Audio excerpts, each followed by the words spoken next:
This oral history of museum computing is provided by Scott Sayre and was recorded on the 5th of March, 2021 by Paul Marty and Kathy Jones. I I feel incredibly lucky and blessed to be one of the very first museum professionals to really get to dive into the application of multimedia in museums. And it was just a matter of I would say just being in the right place at the right time, and so much of my life working with technologies and museums is just trying to make use of what is emerging on the horizon, having to do with technology. At least that's really where I started, and I think where I've ended up is kind of putting myself more on the user side and looking back at back in where I have to be completely honest. For the first decade of my work, so much of it was what can we do, and not so much about what do people need. Uh, Part of that was because people didn't even know what we were capable of, and neither did we. We just had ideas. So I have a bachelor's degree in visual communications technology from Bowling Green State University. And when I ended up with that, I was like a lot of people were going into advertising. I wasn't that interested in the commercial sector. And so I looked for places to apply that. And it became clear that, educational technology was really just starting to emerge back then. And so I went on to get my master's in education, and really started to focus on just using technology for basic training support and things like that. And and then I ended up having an opportunity. Mentorships have been a key component of a lot of my professional development, and I've had a lot of great people in my life who have saved my life as well as pointed the right way forward for me. And I ended up then moving up to Minnesota to get my PhD, with the intention of working with Wilson Learning, which was they were at that time. This was 85. They were doing some of the really innovative things with interactive video disc, and I was very, very interested in interactive storytelling and interactive video disc. So I went up there with the hopes of working with Wilson Learning and getting my PhD in training and development with a focus on technology. That never really transpired because Wilson moved their creative group to Santa Fe. Um, I eventually did connect the dots there and got to know a lot of the people in Santa Fe, and some of them are actually friends of mine to this day. But I never did work for Wilson Learning as much as I wanted to.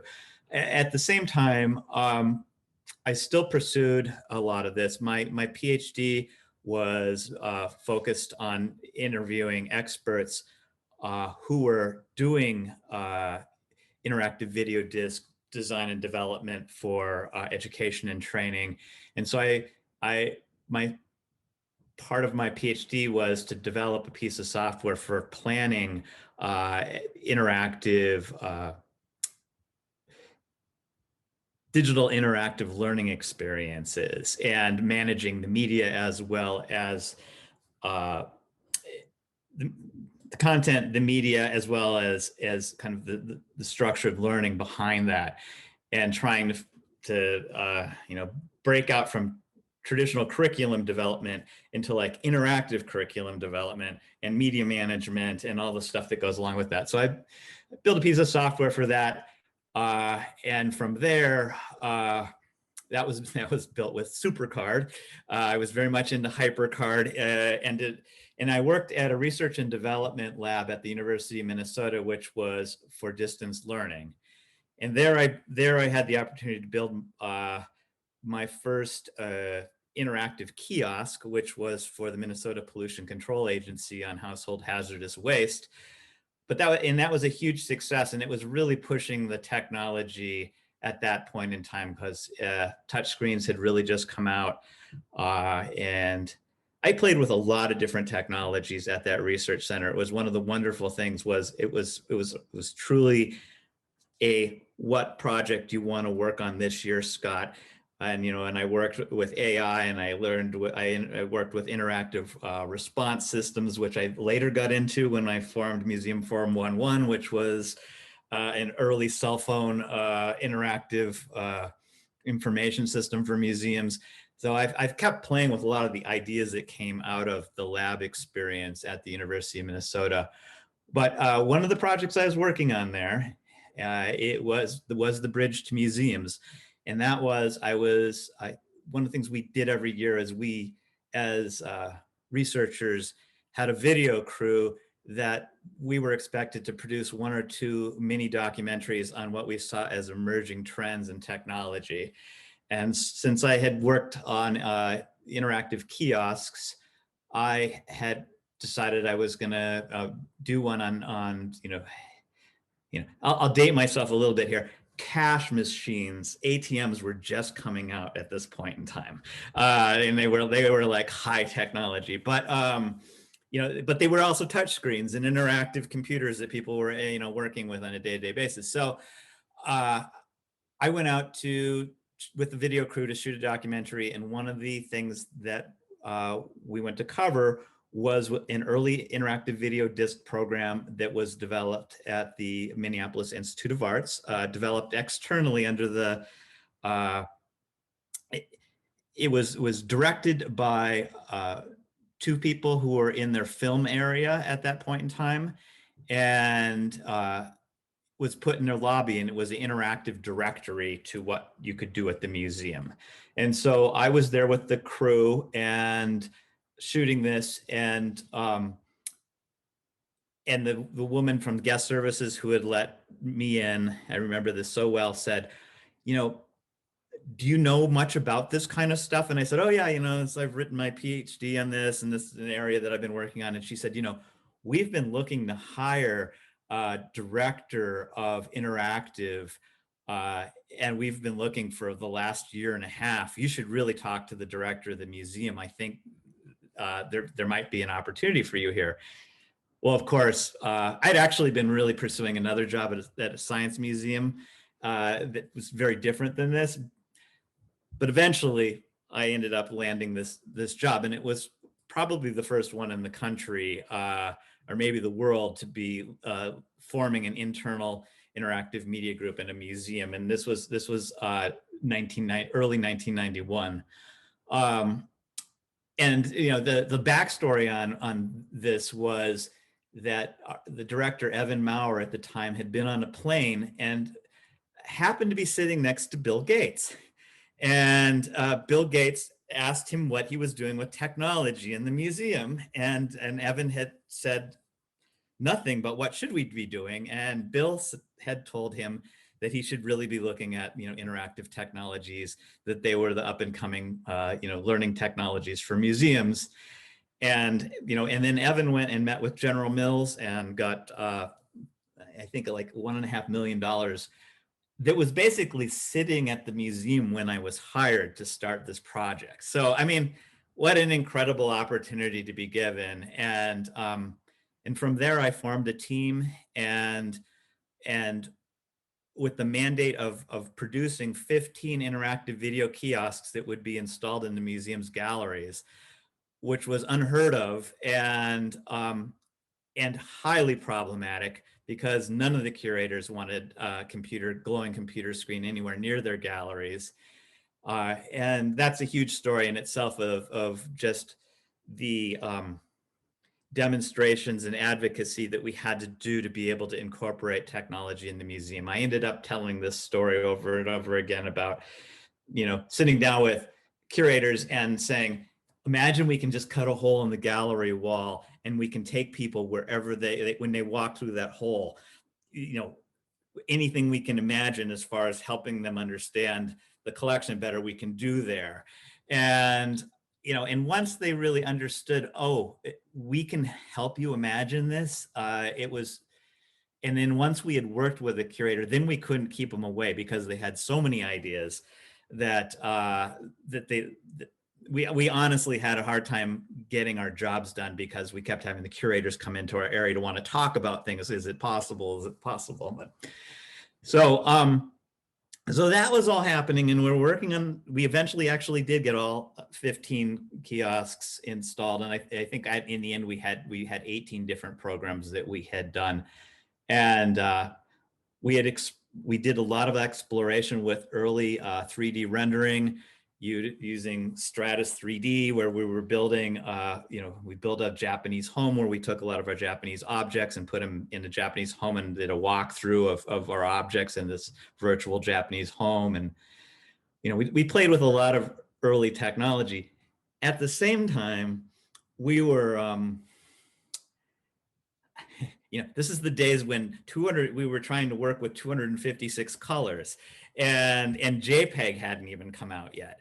And I remember finding these. Well, I remember first having my first experience with JPEG, and this sounds totally nerdy, but what you could do with a JPEG image and how quickly you could load it was just magical. And so I remember buying these, we would wait for months to get in line for these JPEG decompression cards for the Macs that we were putting in the galleries. And they would work magic because images could actually appear, within seconds versus within, tens of seconds. And so, yeah, and we were doing all sorts of work with Debabbilizer, which was a tool to force images down into a very small color space. And all that was fun, and we got really good at it, but so much of that work just got thrown away because better things came very quickly, and all of a sudden we were working with thousands and eventually millions of colors, and a lot of this in QuickTime came out and blew our minds. And simultaneously, and all this is like crazy exciting. We're having a really hard time keeping up with it. And then, we were involved with cable access, which was big in Minneapolis and St. Paul. And they actually had a group that was working with internet there. And so I went to a meeting and was introduced to Mosaic right when it came out. And immediately went back to my team and we're like, we're dropping everything. We're gonna this is gonna be amazing. And half my team was like, this is, because it was kind of going backwards. I mean, you were back to like small color spaces, no animation, everything really, really, really, really limited. And so half my team was really rebellious against any attention being paid to the web, because we were working in these much more rich kiosk environments. And at the same time, we started, we might have, I've never really been sure if we were the first art museum to have their collection, like true art museum to have their collection, to have a website and start to put their collection online. There definitely were other museums that had websites before us, but we had our first site in '94, and that was just very basic. But by '95, we started to move beyond the brochure, and my wife, who also is in the museum field, Chris Wetterland, she worked in the curriculum materials office at the museum and worked in the education department there. And at that point in time, we looked at, I was looking at them carrying out huge crates of they were basically, they were like shipping crates of slide sets and reproductions that would be distributed to schools all around the state, and was thinking, wow, we could potentially, put these curriculum materials on this website. And so we really started to look at how can we package, how can we digitize these materials and put them in the Mosaic environment. And I think it was '95 that we put our first curriculum materials online. And that went like wildfire because, well, there weren't that many teachers that had access to the internet in their classrooms at that point in time. The people who did were very excited about this. And that was the driver for us then moving to eventually uh, build Arts Connected. And so Arts Connected was funded back in the mid 90s. The state of Minnesota had these like technology development grants that they were giving out to encourage the development of new technology programs and drive jobs and so on. And Steve Dietz, who was at the Walker Arts Center, he had just moved from the National Museum of American Art to Minneapolis. We had met at a early trying to remember, Isaiah? No, it wasn't. What was the ICHM? I think it was the second ICHM conference, which was in Cambridge. I met both Steve Dietz and Peter Samus, and Steve was still in DC at that point in time. And he was really excited about the work I was doing in Minneapolis and had family in Minneapolis, and ended up moving to Minneapolis and working at the Walker Arts Center. And so Steve is, if those of you who don't know Steve, which you probably don't, he's a big thinker and pretty aggressive as far as making giant leaps in thinking. And he and I were talking about what to do with these grants, and we decided, well, why don't we look at using it to digitize the collections of both the Walker Arts Center, which is a contemporary museum, and the collections of the Minneapolis Institute of Arts.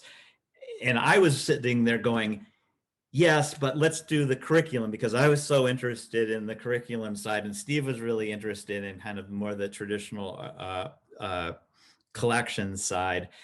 And then we got some other people involved that were involved in the library side. And so, in the end, we built what I'm sure is the very first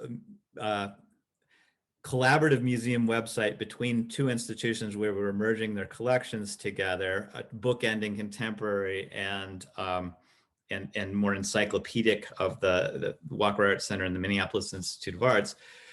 But we also brought together our library collections and our curriculum collections and the art collections to one unified interface. And that was a huge learning opportunity for us, because we thought, this is the coolest thing in the world. There was one search box, and this is before Google. This is like right on the heels of Google coming out. And we were like, all you have to do is go to this page and you type in, Rembrandt, and you're going to get, not only images from the collection, and information from the collection, but you're going to get all the books we have in both of our libraries on Rembrandt, and you're going to get all the curriculum materials we have on Rembrandt. And we thought, this is the ultimate thing.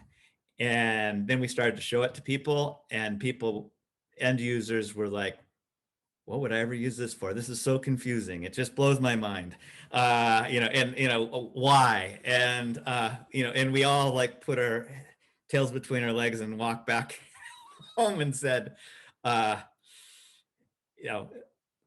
we realized that we were kind of ahead of ourselves, and people were just starting to learn how to use these resources, let alone trying to merge kind of disparate sets of resources together. One of the things that happened, and I think this is a transition point to what I was talking about earlier, about starting to take the perspective of the end user versus the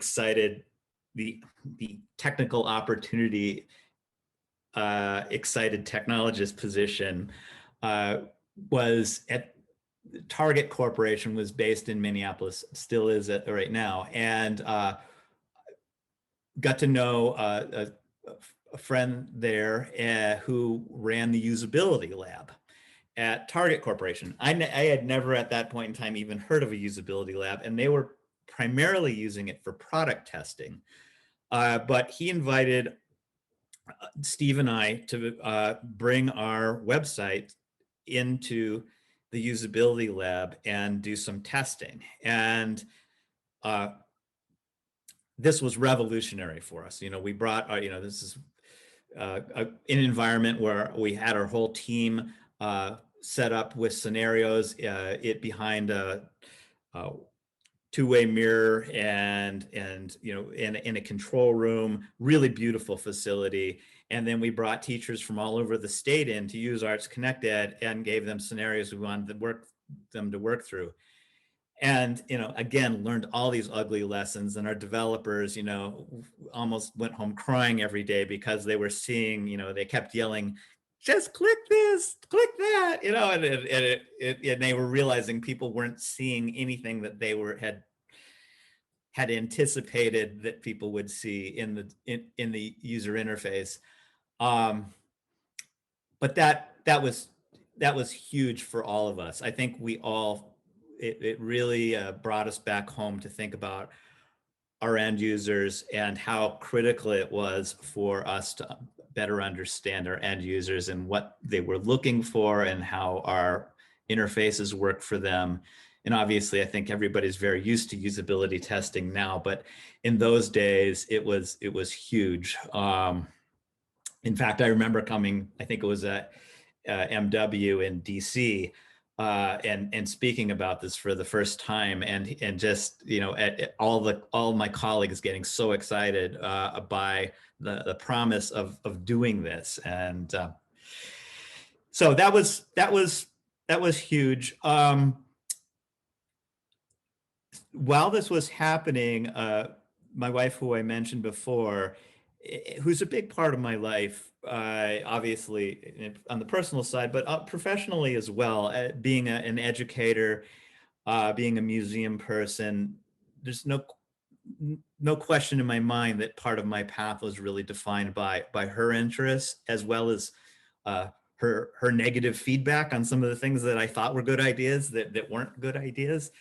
She had left the museum and had gone to another job and had left another museum job and had left that, and was now working on her own, and had started Sandbox Studios on her own as basically kind of a museum education consultant.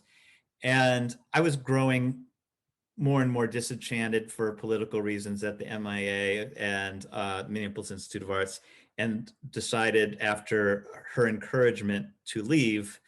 And then Chris and I really solidified Sandbox into a company that we then worked as owned and operated for 12 years as a museum technology and education consulting company.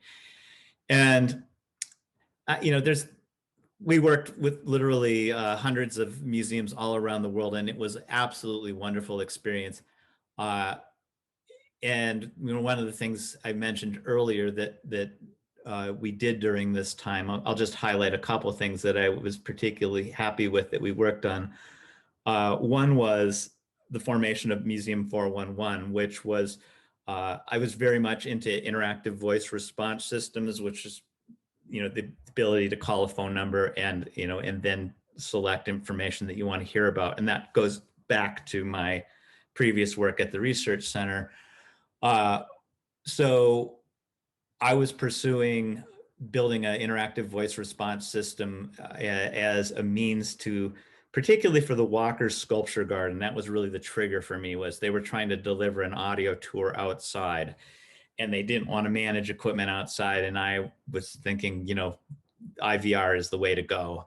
And so built that out and started to really push that, but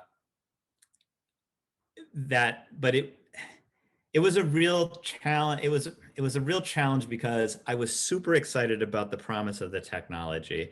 And it was really my first foray into bring your own device, knowing that people had phones in their pocket. I've done a lot with bring your own device since then.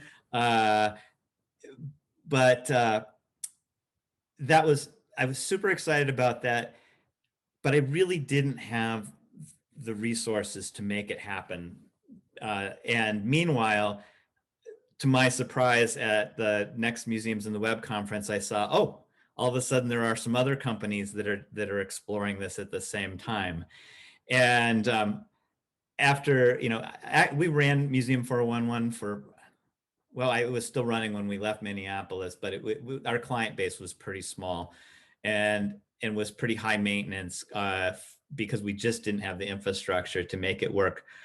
But the technology, I still believe in, and obviously it's been fairly widely adopted by some of the vendors that had deeper pockets than we did. But we were definitely in on the forefront of that, and it was.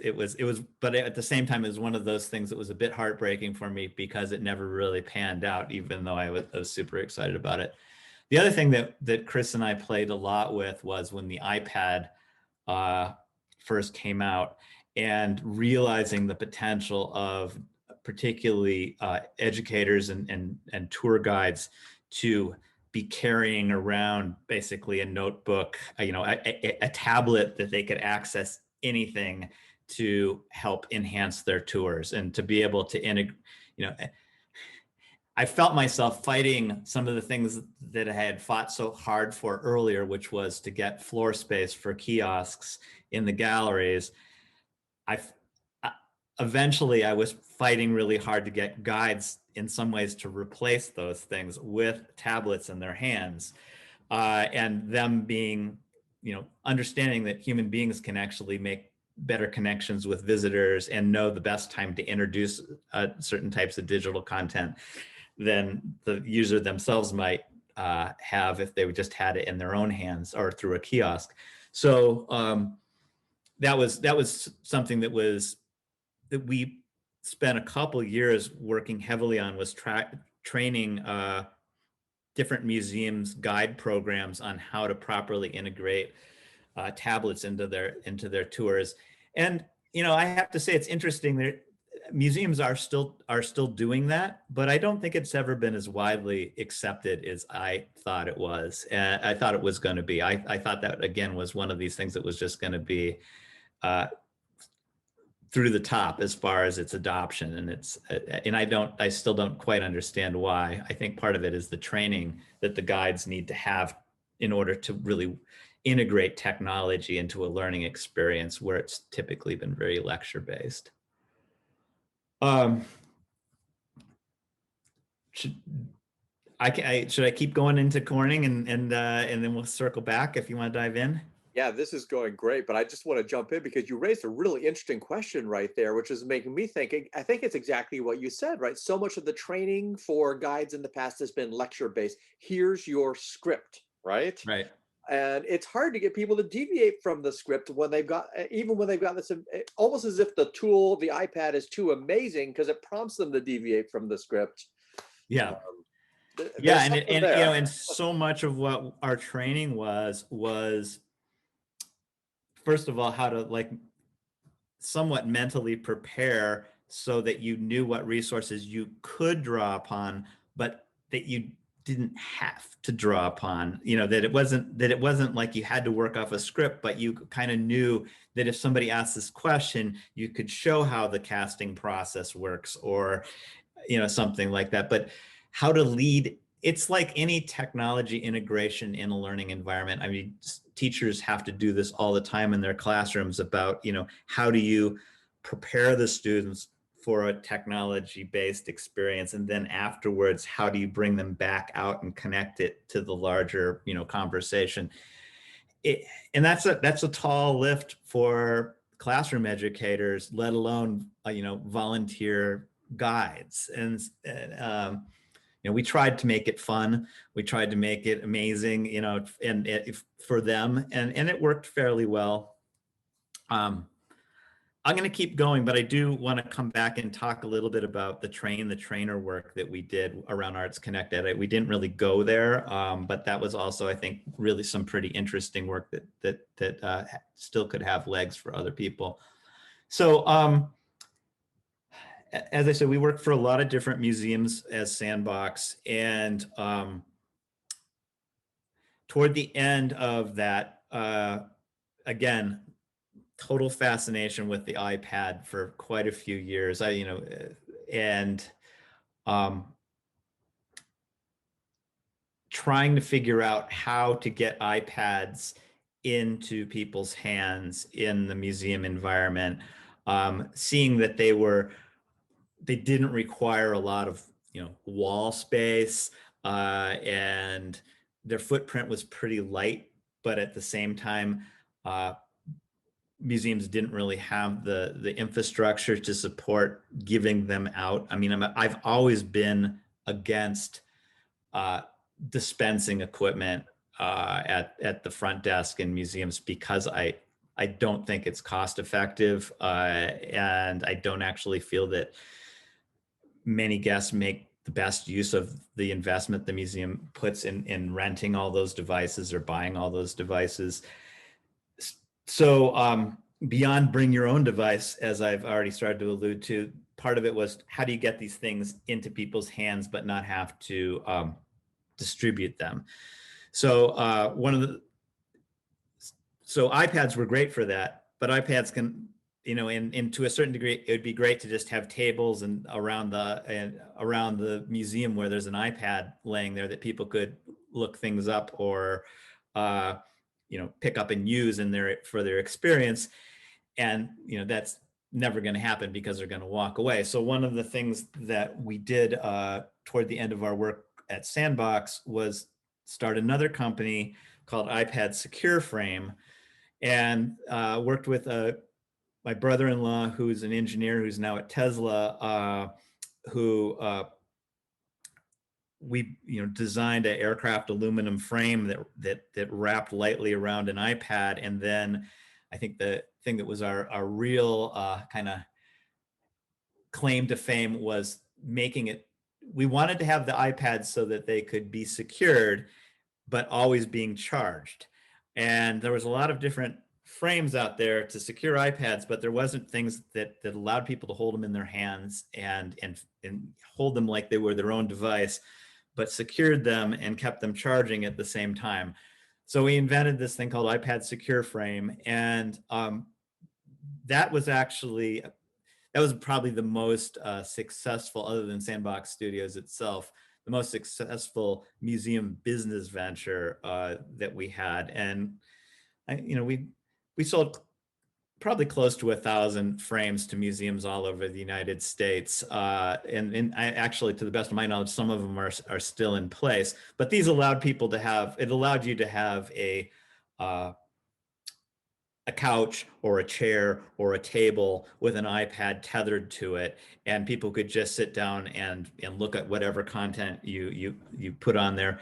I know that Douglas Hagley at the Minneapolis Institute of Arts, well after I was no longer there, installed a couple dozen of them throughout the museum, and had content and developed a content management system just to author content to have on those iPads.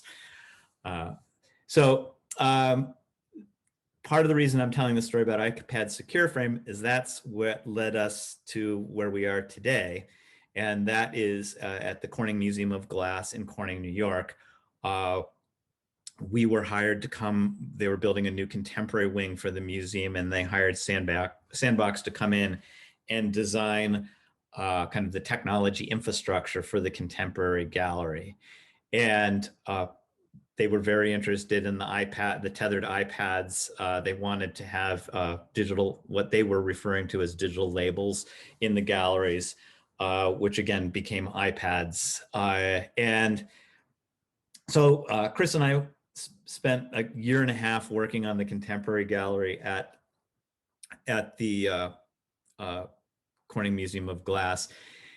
And when we formed Sandbox, we swore we would never go back and work in a museum again, just because we really love the flexibility of working independently. And if we didn't like people, we could say we're done and we're not going to work with them anymore. We loved all that. At the same time, paying the bills and the ups and downs of the outside world, really were stressful, particularly for me in the way that I just mentally manage myself. I felt that I spent a lot of time worrying about what's coming next year, and that wasn't always the healthiest thing for me. And when we were working at Corning, the director kept saying, what can we do to get you guys here? And they were asking me that, and then they started to say, well, we actually want both of you, and so uh, Chris and I thought about, well, it would be a really big change from living in the inner city. We lived right in the city in Minneapolis, to living out in the country in Corning, New York, which is up in the Finger Lakes region. And we thought, well, if we're ever going to do something radical like this is the time to do it. And so we closed the company, which was actually complicated and took like 2 years to like complete all our client projects and let go of our staff and make the transition to move to Corning, New York. But that's where we are today. And part of what I lured both Chris and I in was the idea of forming new teams and taking the museum museum is 160 full-time staff, and then another couple hundred temporary part-time staff. It's a fairly large organization out in the middle of the country. And it was me being able to go back to the Minneapolis Institute of Arts in 1991 to a certain degree and start all over again and build a team and start to, I Chris and I both had this director who really wanted to do was dedicated to using technology effectively and working on educational with contemporary educational knowledge and changing the educational practices within the museum. And we both were super excited about just being able to dedicate ourselves to one museum that was really had that focus. So I'll go back to bring your own device. One of the things this museum is very unique in that pre-pandemic, we were getting close to 500,000 visitors a year. And at the same time, we're in a town of 15,000 people out in the middle of the country. And so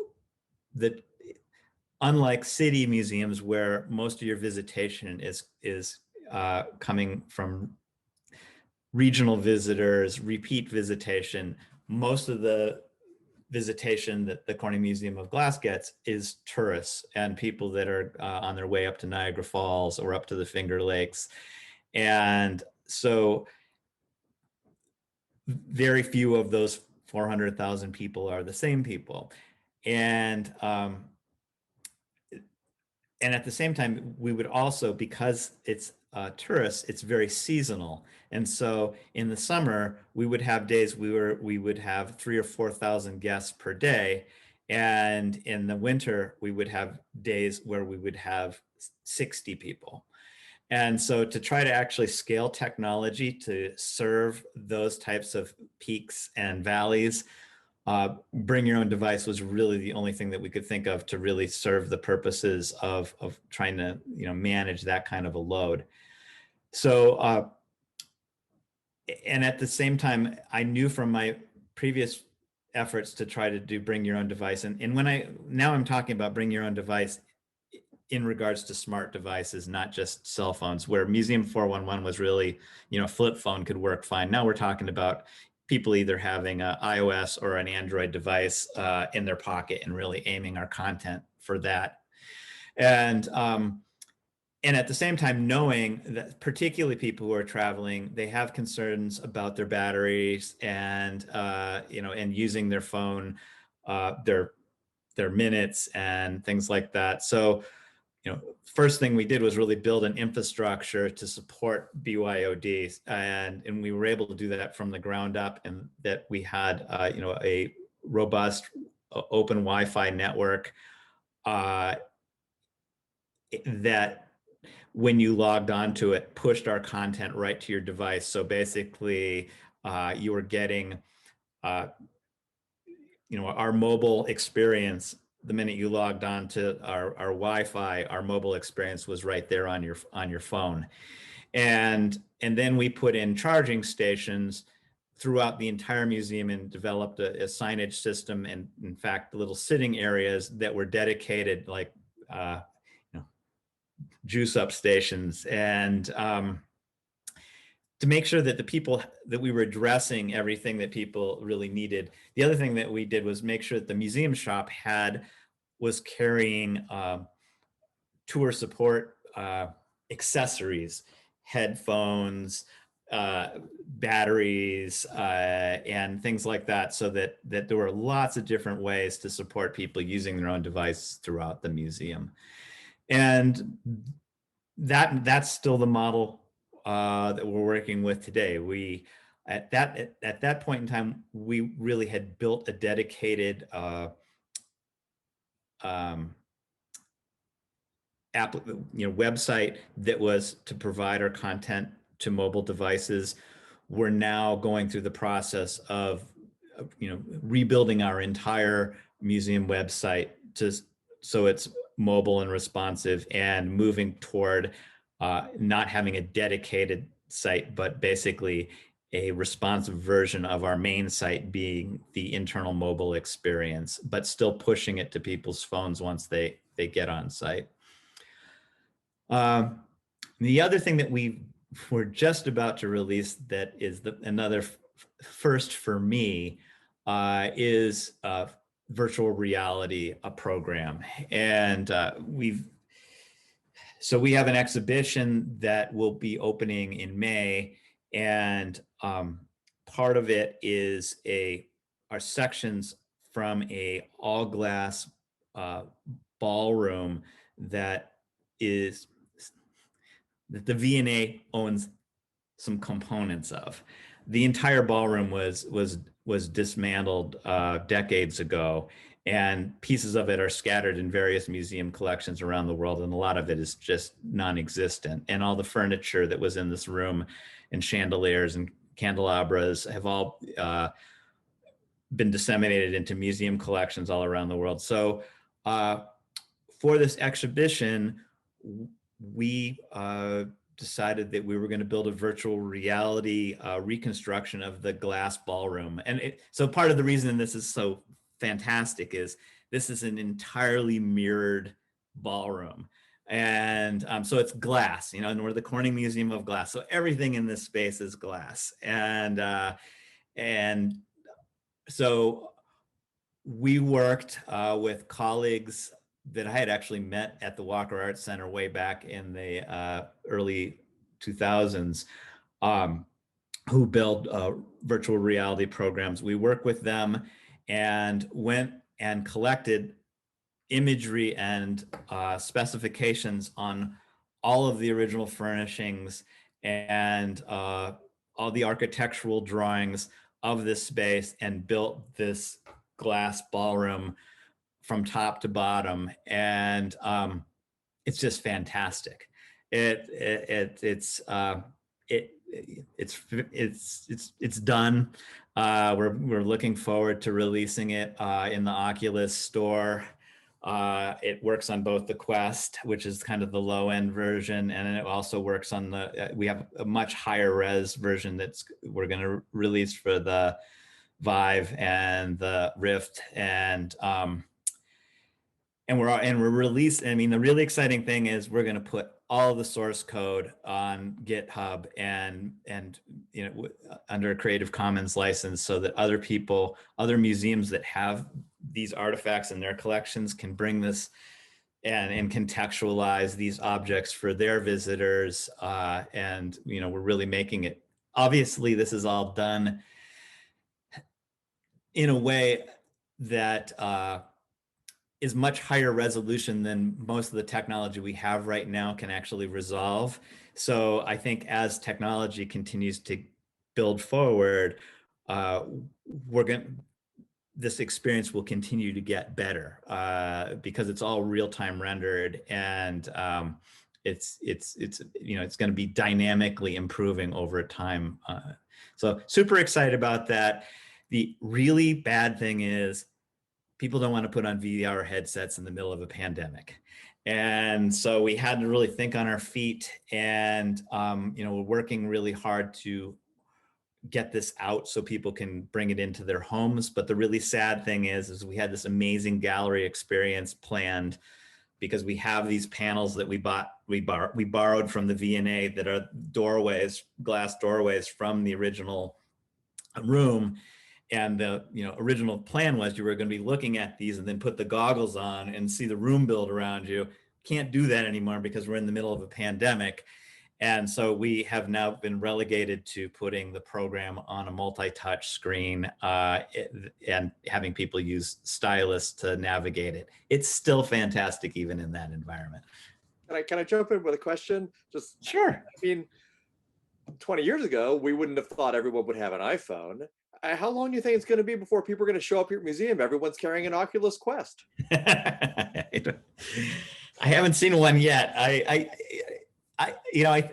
It's probably going to be something more like the HoloLens or something where it's more of a augmented VR experience, I'm guessing. Sure. Certainly following that and really interested in it. But yeah, I think it will happen, Paul. I think in one form or another. Well, it's funny because Kathy and I were just talking about the Oculus Quest earlier today because I was encouraging her to get one so she could play Beat Saber 360. Well, I'll have to point you to, I don't know how much you follow Oculus, but they've basically made it so their store is almost unapproachable. But as far as museums getting their content in, they just changed the rules earlier this year. But now they have started I'm trying to remember what it's called, but it's an app store that is much more open and is going to allow museums to easily load without having to do this crazy side loading developer process to load stuff onto Quest, to Oculus devices that are not without having to put it in the store. Well, that's good to hear. I bought an Oculus long before Facebook bought Oculus, right? So that's been a really touch and go relationship, it seems there. Yeah. I think they really they've basically decided with their store, we're going to make the bar. If you're not going to make good money, we're not going to let you in the store. And it wasn't that way last year when we started this project, and it was kind of heartbreaking. We saw that happen, but now they've got this other alternative platform. So once we get it up there, I will send you a link, Paul, and you can load it and hopefully, Kathy, you can get a headset and you can walk around the Glass Ballroom as well. I'm planning on it. That would be great. There's a lot of cool stuff. So I'll just quickly go back to Arts Connected and cover the thing that I didn't cover before, which was the train the trainer model.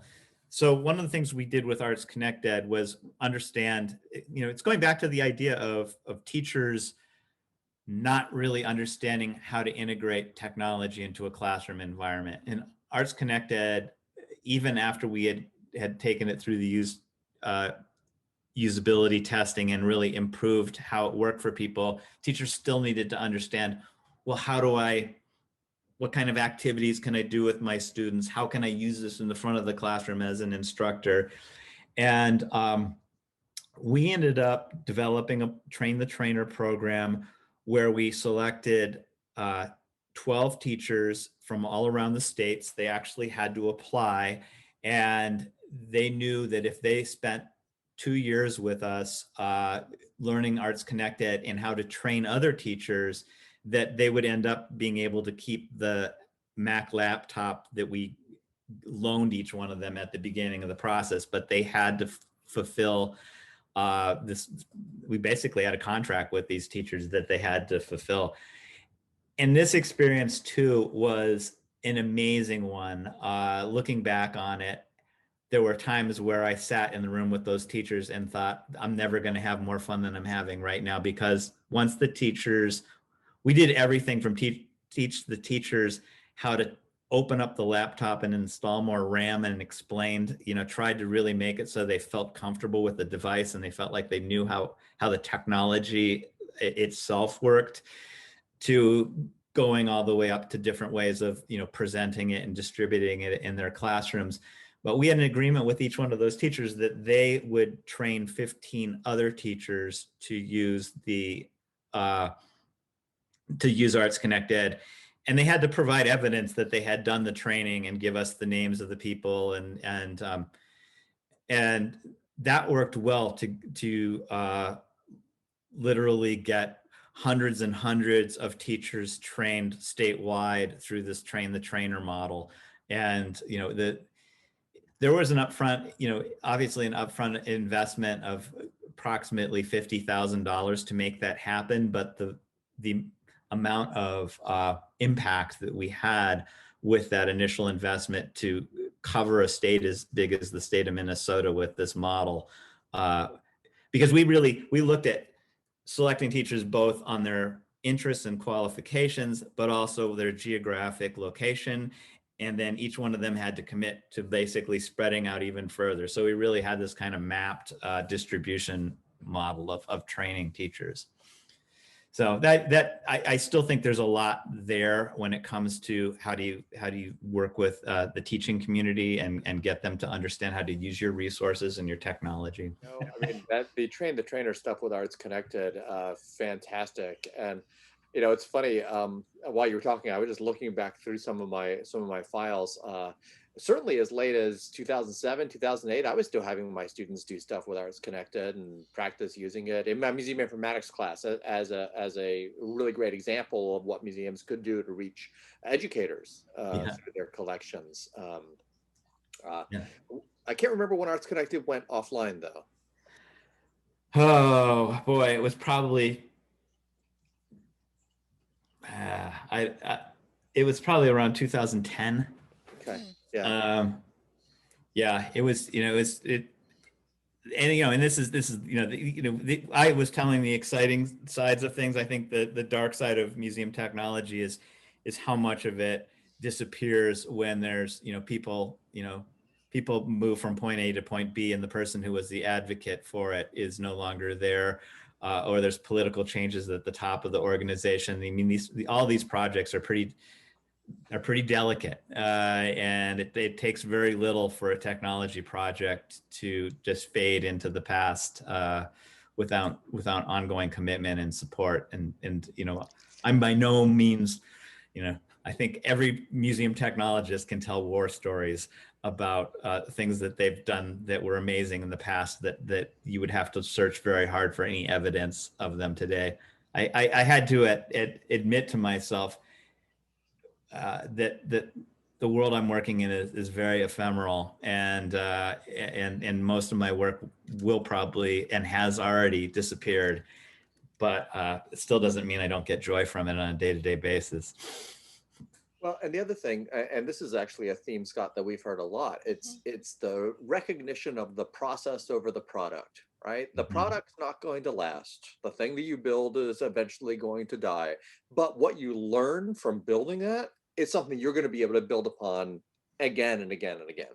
Yeah. Yes, absolutely. And I guess the note to end on is sharing your knowledge through writing, through presentations, through mentorship is really the best thing you can do as a technologist is to just help spread everything that you've come to understand and opportunities that you see ahead